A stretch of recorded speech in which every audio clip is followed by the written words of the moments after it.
Seguimos conversando con el expresidente de la República, Julio María Sanguinetti.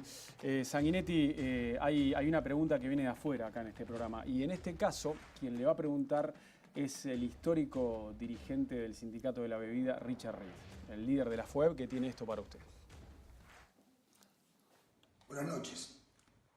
Me solicitaron que le hiciera una pregunta, doctor Sanguinetti.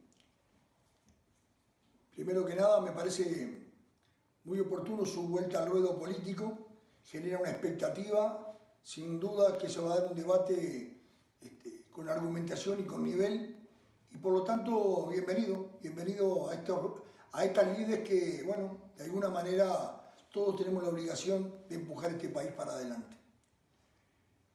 Seguramente muchos tendrán preguntas para hacerle.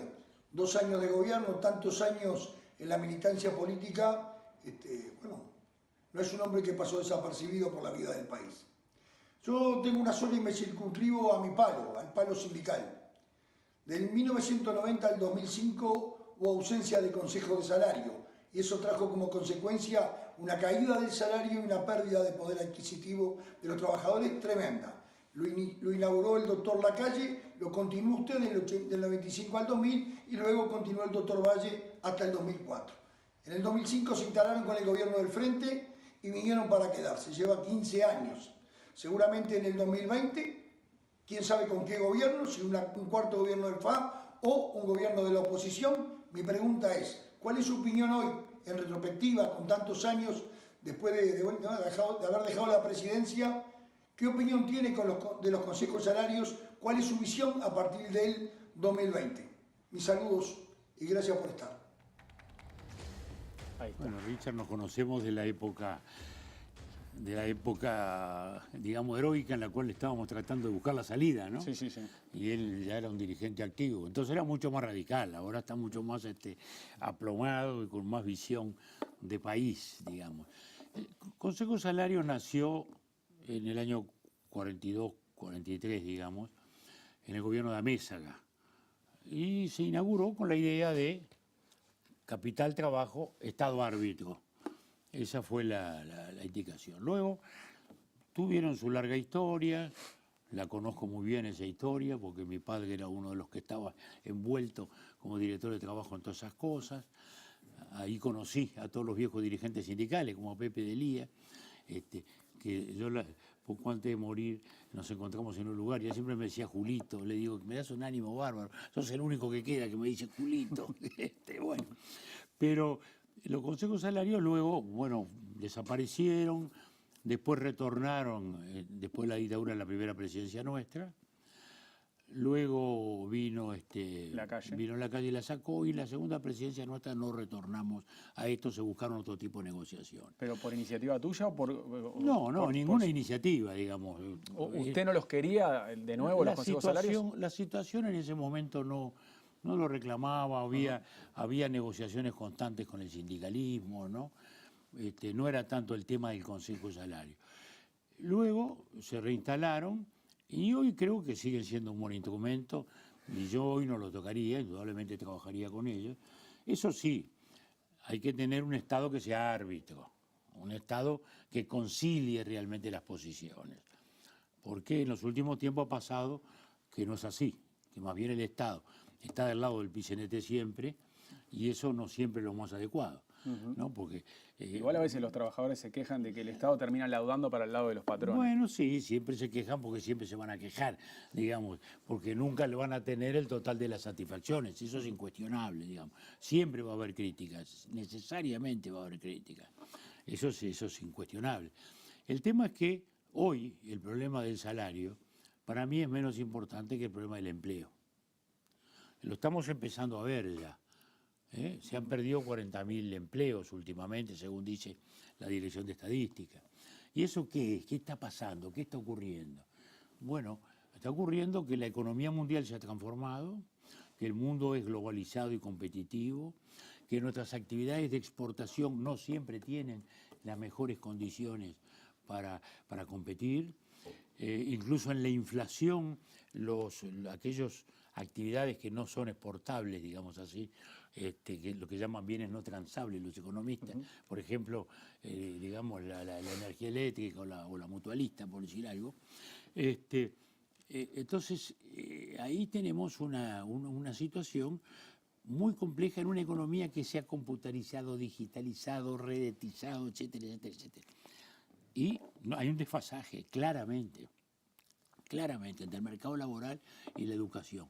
Y hoy me parece que los gremios tendrían que preocuparse sobremanera por el tema de la productividad, ¿no? Y no solo en la exportación, también en las cosas locales, la industria de la construcción.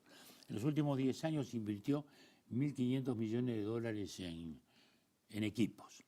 Pensaban que con esto iban a mejorar un 15, 18% en la productividad. Y en lugar de mejorar, empeoró 15%. Entonces, ese hoy para mí es el gran protagonismo. Que eso se puede discutir en los consejos salarios, sí, yo diría que se debe, pero salario y productividad, eso es esencialísimo. En eso Richard Reed tiene también bastante experiencia, ¿no? Y no es de lo que ignora el fenómeno productividad, pero es clave, es fundamental, aún en los gremios del Estado. Le cambio de tema, Sanguinetti, y pasamos a un asunto que tocó al Partido Colorado, un tema privado que afectó al Partido Colorado el año pasado. Es el caso Francisco Sanabria. Sanabria tomó dinero que ganó con el cambio Nelson de manera ilícita para invertirlo en el Partido Colorado. Él puso plata en su campaña que había ganado pero no solo, ilegalmente. Pero perdóneme, espere un poquitito. Sí. Espere un poquitito. Esa afirmación no se la llevo. ¿Por qué? ¿Y por qué? Porque usted qué sabe si se llevó esa plata a la campaña. ¿Quién se lo dijo? ¿Dónde salió? No, pero él mismo lo reconoció. No, había muchas cosas. Él tenía muchos negocios. E hizo su propia campaña.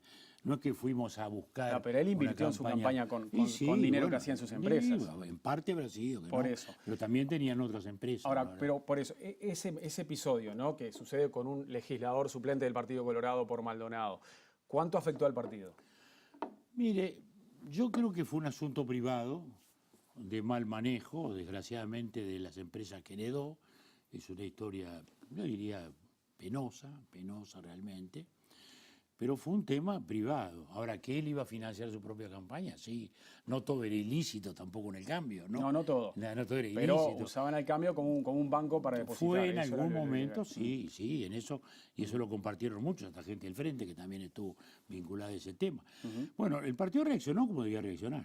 Digo, lo sancionó, lo expulsó y se terminó la historia. ¿Qué vamos a hacer? Ahora, ¿no cree que también eso que heredó Francisco Sanabria venía de su padre Wilson Sanabria? Él heredó muchas empresas, su padre las manejaba con un criterio muy personal, y personalmente pienso que si Wilson hubiera seguido no hubiera pasado nada. No, pero por ejemplo, ¿usted no cree que Wilson Sanabria, cuando fue senador suyo de su sector, dirigía un negocio ilegal en el cambio Nelson? No. Primero, no era un negocio ilegal, era un cambio legal, primera cosa. La actividad era fundamentalmente legal. Eso está clarísimo, no era ilegal. Pero estaba controlado por el Banco Central. Pero pero el mismo Banco Central reconoció que se le escapan algunas cosas y que ahí no controló bien porque mal y bueno, lo utilizaban pueden como ser banco. Imperfecciones que yo la lamento, digo. En la vida privada, eso de un partido no responde por la vida privada. ¿Y no le preocupa que de repente en su momento Wilson Sanabria haya puesto dinero en la campaña del Foro Ballista que de repente lo ganaba ilegalmente? No, porque creo que lo ganaba legalmente. Yo no creo en eso de la ilegalidad absoluta. Fueron episodios marginales, pero sobre todo acá lo que hubo fue un Francisco que quedó desbordado por el manejo empresarial. Le vino arriba una situación muy compleja, muy difícil, inversiones en construcción, en otras cosas, y bueno, lo desbordó y terminó como terminó. Lo cual es lamentable, es triste, pero vuelvo a decir, era un asunto privado.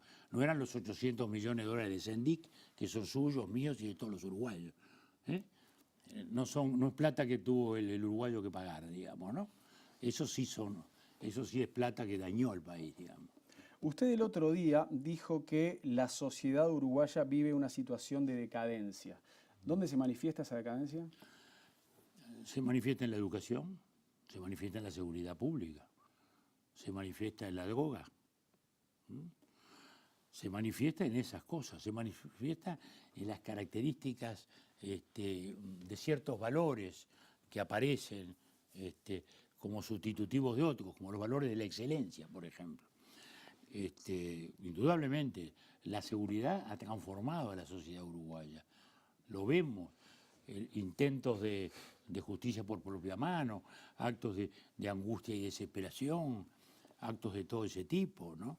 Creo que eso ha producido una decadencia de la vida, nadie se siente seguro, ¿no? Fíjese esta pobre señora, funcionaria del Pereira Rosell, que la mata una bala perdida en una contienda o en una balacera entre policías y delincuentes, ¿no? Y todo eso ha ido desgraciadamente degradando a la sociedad, bajando aún más a barrios que antes eran pobres, pero ahora más que pobres son barrios casi marginales Bueno, por la violencia. Como estos son procesos largos, el Frente Amplio considera que algunas de esas cosas siguen siendo la herencia maldita de los gobiernos colorados y blancos. Bueno, sí, habla de muchas cosas, pero la realidad no dice eso. La realidad no dice eso. Muy claro, porque el día que subió el Frente al Gobierno había 7.000 rapiñas, y el día que subió al Ministerio del Interior Bonomi había 9.000 rapiñas, 9.000. Y hoy hay más de 20.000, más de 20.000.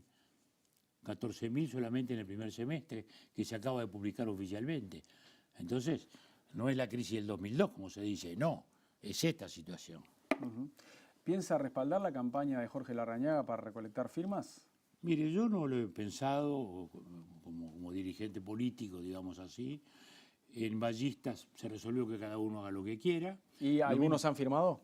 Algunos han firmado, sí. Otros se disponen incluso a trabajar, a juntar firmas. Pasa también con el otro grupo, con el otro grupo ballista, porque ayer el senador Cuitiño, el exintendente de Salto, entregó 10.000 firmas, según se publicitó. Es decir, eso está abierto. Yo lo miro con simpatía en la medida que es una respuesta a una situación de crisis brutal en la cual el gobierno tiene una inexcusable responsabilidad. ¿Y va a firmar? Porque no tiene, no, yo no he firmado, ni creo que pueda firmar, porque por un tema, digamos, de que creo que hay temas que no son de la Constitución, digamos, ¿no? Que es otra cosa. Pero lo que es evidente es que lo simpatizo con el movimiento, porque frente a un gobierno desconcertado, absolutamente desconcertado en el tema, y que lo está, ahí sí, desde que subió el Frente al Gobierno. Nunca entendió el tema de seguridad, nunca. Fíjese que el primer gobierno Vázquez, un viejo colega mío, que era ministro del Interior, la sociedad es la responsable, hay que sacar gente de la cárcel, largó 700, digamos, sí, con la ley de descongestionamiento carcelario, presos a la calle. Ahí empezó a aumentar el delito bastante violentamente, etc. Y hoy, uno ve al fiscal de corte, que es el ministro de Justicia, ¿no?, y al ministro del Interior, que están en dos posiciones totalmente discrepando públicamente. El ministro del Interior dice que toda esta ola de criminalidad es del Código, el fiscal de corte dice lo opuesto, otros funcionarios del gobierno dicen que la ley de inclusión financiera, como quitó mucha plata del movimiento, de la calle, hace que los ladrones tengan que robar más para sobrevivir, lo cual me parece bastante fantástico. Otro dijo ayer, o anteayer, que era un tema de la marihuana, porque al haberle quitado al narco una parte de la marihuana, por eso ahora los narcos pelean más entre ellos por los territorios. Entonces, esto es una muy fuerte decadencia social. Y la educación ni hablemos. Ajá. ¿Y qué opina? La educación ni hablemos. Ajá. Porque fíjese lo que es el tema de la educación y la pérdida de valores. El solo hecho que la inspectora general de primaria propusiera que los abanderados lo van a elegir los muchachos, no entre los mejores, sino entre lo que ellos consideren mejor compañero o más simpático, lo que fuere. Eso solo hecho es una definición categórica de valores, porque a la comunidad educativa se le dice: no importa la capacidad, no importa la asistencia, no importa el rendimiento, no importa la ciudad, los valores esenciales de una organización social. Entonces, eso son elementos, yo diría, sí, de decadencia social, y que se ven en la educación, vuelvo a decir, porque el sector, hoy ha aparecido además un sector que ya no son los pobres, son los excluidos. Ayer dijo mi colega Mujica que las políticas sociales fracasaron. Lo dijo él, no lo digo yo, ¿no? Sí, sí. Lo dijo él con todas las letras. Sí, lo dijo a mí en una entrevista para usted, ¿no? Bueno, entonces, ¿qué le parece? Si eso es así, entonces no le estamos echando la culpa ni al pasado, ni a la herencia maldita, ni a la crisis del 2002. Eso ha ocurrido hoy, con políticas sociales que se implantó y que el propio Mujica está diciendo que fracasaron.